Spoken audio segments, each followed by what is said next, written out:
पत्नी के अलावा इस एक स्त्री से संबंध रखना पाप नहीं होता है। शास्त्रों के अनुसार कोई भी पुरुष पत्नी के अलावा इस एक स्त्री से शारीरिक संबंध बना सकता है। दोस्तों, एक बार देवर्षि नारद नारायण नारायण का जाप करते हुए अंतरिक्ष के मार्ग से यमलोक पहुंच जाते हैं। यमलोक के देवता यमराज विशालकाय सिंहासन पर विराजमान होते हैं। उनके पास चित्रगुप्त बैठे हुए होते हैं। तभी देवर्षि नारद उस स्थान पर पहुंच जाते हैं।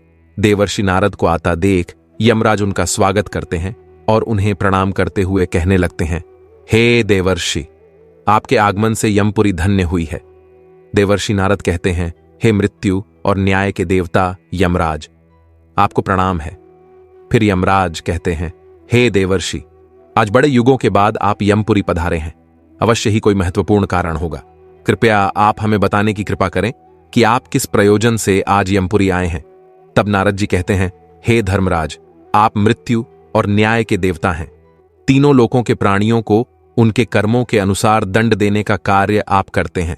आपके पास समस्त प्राणियों और चराचर का लेखा जोखा रखा हुआ है।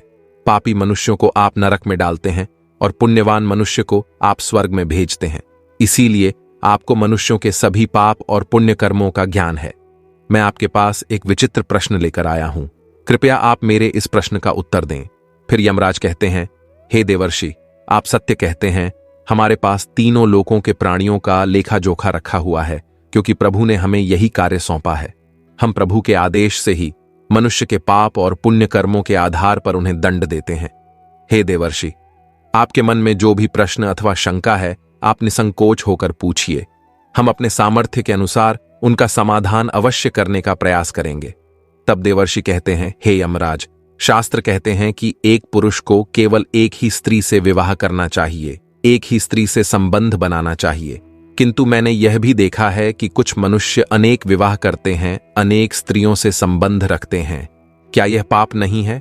क्या ऐसे मनुष्यों को नरक में डाला जाता है? इस पर शास्त्र क्या कहते हैं?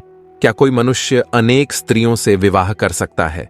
कृपया आप मेरी इस शंका को दूर करें। यमराज कहने लगते हैं, हे देवर्षि, आपने समस्त मानव जाति के कल्याण के लिए उचित ही प्रश्न किया है। संसार में मनुष्य एक से अधिक विवाह कर सकता है या नहीं? इसका उत्तर देने से पूर्व मैं आपको एक कथा सुनाता हूं। इस महान कथा में आपको सभी प्रश्नों के उत्तर मिल जाएंगे। इसीलिए आप इस कथा को ध्यान से जरूर सुनें। जो भी इस कथा को ध्यान से सुनता है, मैं उसके 32 अपराध माफ करता हूं। फिर नारद जी कहते हैं, हे धर्मराज, आप उस कथा को अवश्य कहिए, मैं उसे ध्यान से पूरा सुनूंगा। तब यमराज नारद जी को वह महान कथा सुनाते हैं। प्राचीन काल की बात है। मध्य देश में एक अत्यंत शोभायमान नगरी थी। उस नगरी के एक अत्यंत गुणवान, बलवान और रूपवान राजा थे, जिनका नाम था धर्मपाल महाराज। धर्मपाल एक न्यायप्रिय राजा थे। उनकी प्रजा उनके न्याय से अत्यंत संतुष्ट रहा करती थी। राजा भी अपनी प्रजा का अच्छी तरह से देखभाल करते हैं। प्रजा का सभी जरूरतों का अच्छी तरह से ध्यान रखते थे। महाराज की सुकन्या नाम की पत्नी थी, जो अत्यंत सुंदर, गुणवान, चरित्रवान और पतिव्रता नारी थी। महाराज धर्मपाल और रानी सुकन्या बहुत ही दयालु स्वभाव के थे। वे हर प्रकार के यज्ञ, दान, धर्म तथा अनुष्ठान किया करते थे। उनके साम्राज्य में सब कुछ था, किंतु केवल एक कारण से महाराज, महारानी और प्रजा दुखी रहते थे। महाराज को कोई संतान नहीं थी, जिससे महाराज दुखी और चिंता में रहते थे। प्रजा को भी महाराज की ऐसी दशा देखी नहीं जा रही थी। कितने ही प्रयास करने पर भी महाराज को कोई संतान नहीं हो रही थी। महाराज ने अनेक वैद्य बुलाए, अनेक पुत्र प्राप्ति के उपाय किए, दान धर्म किया, व्रत किए, किंतु उन्हें किसी भी उपाय से संतुष्टि नहीं मिली।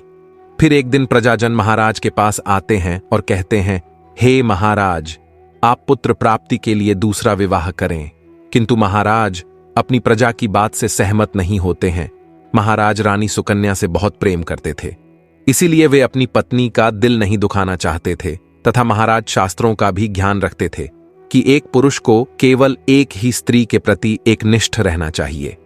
एक पत्नी के होते हुए कभी दूसरी स्त्री के पास नहीं जाना चाहिए। जिस प्रकार से एक मादा पशु के साथ 2 नर पशु नहीं रह सकते, ठीक उसी प्रकार से एक पुरुष के साथ 2 रियाज कभी सुखी नहीं रह सकती।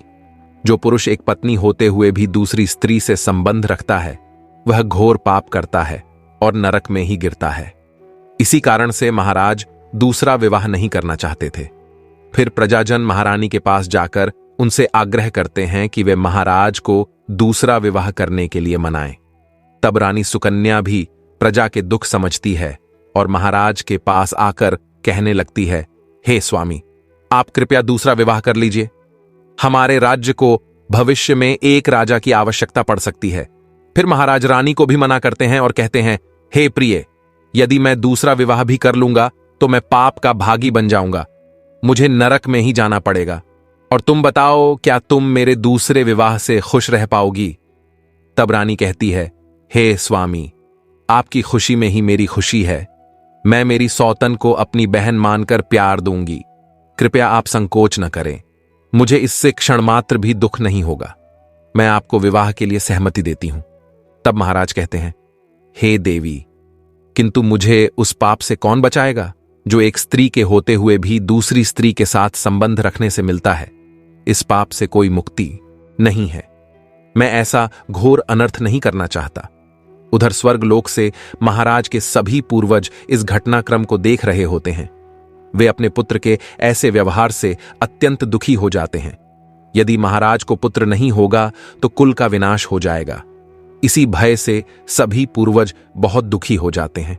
फिर एक दिन सभी पूर्वज महाराज के सपने में आकर उन्हें दर्शन देते हैं और कहते हैं, हे पुत्र, तुम्हारे कारण हमारी दुर्गति हो रही है, हमारे कुल का विनाश हो रहा है। तब महाराज अपने पूर्वजों से कहते हैं, हे महात्माओं, मैंने ऐसा कौन सा पाप किया है जो आप सभी इतने दुखी हुए हैं? आपकी आत्मा की शांति के लिए जो भी उपाय हो वह मैं अवश्य ही करूंगा। तभी वे पूर्वज कहने लगते हैं, हे पुत्र, हमारी मुक्ति का एक ही उपाय है, वह है तुम्हारी संतान। यदि तुम पुत्र को जन्म नहीं दोगे तो तुम्हारे साथ साथ हमें भी नरक में जाना पड़ेगा। हमारा संपूर्ण कुल और वंश नष्ट हो जाएगा। इसीलिए हे पुत्र, हम तुमसे विनती करते हैं कि तुम दूसरा विवाह करो। पुत्र के बिना मनुष्य को सद्गति प्राप्त नहीं होती है। पुत्र ही अपने माता पिता का उद्धार करता है, उन्हें मोक्ष दिलाता है। जब वह श्राद्ध करता है तो हमारे पाप नष्ट हो जाते हैं। जब वह पृथ्वी लोक पर दान धर्म करता है तो हमें स्वर्ग लोक में भोजन की प्राप्ति होती है। इसीलिए हे पुत्र, तुम शीघ्र ही पुत्र की प्राप्ति के लिए कोई उपाय करो। अपने पितरों की बात सुनकर भी महाराज दूसरा विवाह करने के लिए तैयार नहीं होते हैं।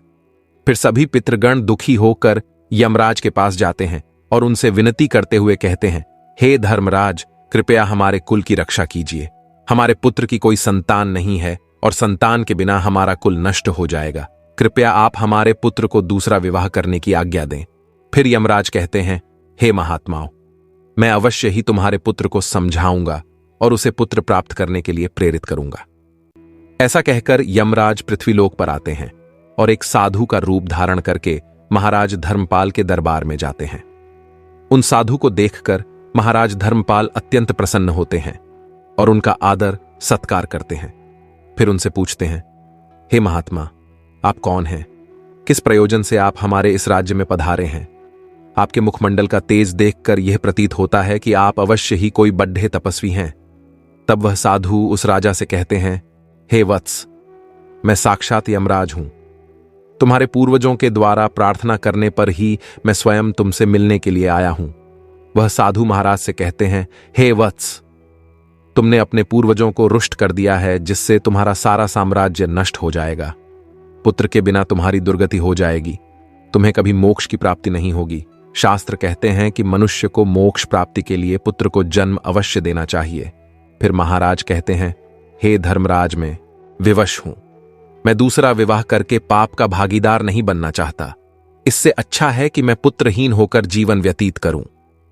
यमराज कहते हैं, हे वत्स, तुम्हारे न्यायप्रिय आचरण से और अपनी पत्नी के प्रति एक निष्ठता को देखकर मैं अत्यंत प्रसन्न हूं। किंतु हे धर्मपाल, एक मनुष्य दूसरा विवाह अवश्य कर सकता है, इसमें कोई पाप नहीं है। यदि किसी पुरुष की पत्नी उसके दूसरे विवाह के लिए सहमति देती है तो वह पुरुष दूसरा विवाह निश्चित ही कर सकता है। इसमें कोई पाप नहीं है। शास्त्र कहते हैं कि यदि एक पत्नी से पुत्र की प्राप्ति नहीं होती है और उसकी पत्नी उसे दूसरा विवाह करने की अनुमति देती है तो उसे दूसरा विवाह करने में संकोच नहीं करना चाहिए। साक्षात धर्मराज के द्वारा ऐसे वचन सुनकर महाराज अति प्रसन्न हो जाते हैं और यमराज को धन्यवाद देते हैं। फिर यमराज उस स्थान से अंतर्ध्यान हो जाते हैं। महाराज धर्मपाल अपनी पत्नी सुकन्या के पास जाते हैं और उससे दूसरा विवाह करने की अनुमति मांगते हैं, तो महारानी सुकन्या उन्हें दूसरा विवाह करने की अनुमति दे देती है। तब महाराज दूसरी स्त्री से विवाह कर लेते हैं, जिससे उन्हें सुंदर पुत्र रत्न की प्राप्ति होती है। और उधर स्वर्गलोक में सभी पूर्वज भी आनंदित हो जाते हैं और यमराज का बार बार धन्यवाद करते हैं। तो दोस्तों, इस प्रकार से धर्मराज ने नारद जी को स्त्री और पुरुष के विवाह और आचरण संबंधी महत्वपूर्ण ज्ञान दिया है। आपको यह कथा कैसी लगी, कमेंट करके जरूर बताएं। जानकारी अच्छी लगी तो वीडियो को लाइक करें, साथ ही चैनल को सब्सक्राइब करें और कमेंट में जय श्री कृष्ण अवश्य लिखें। आप सभी का धन्यवाद।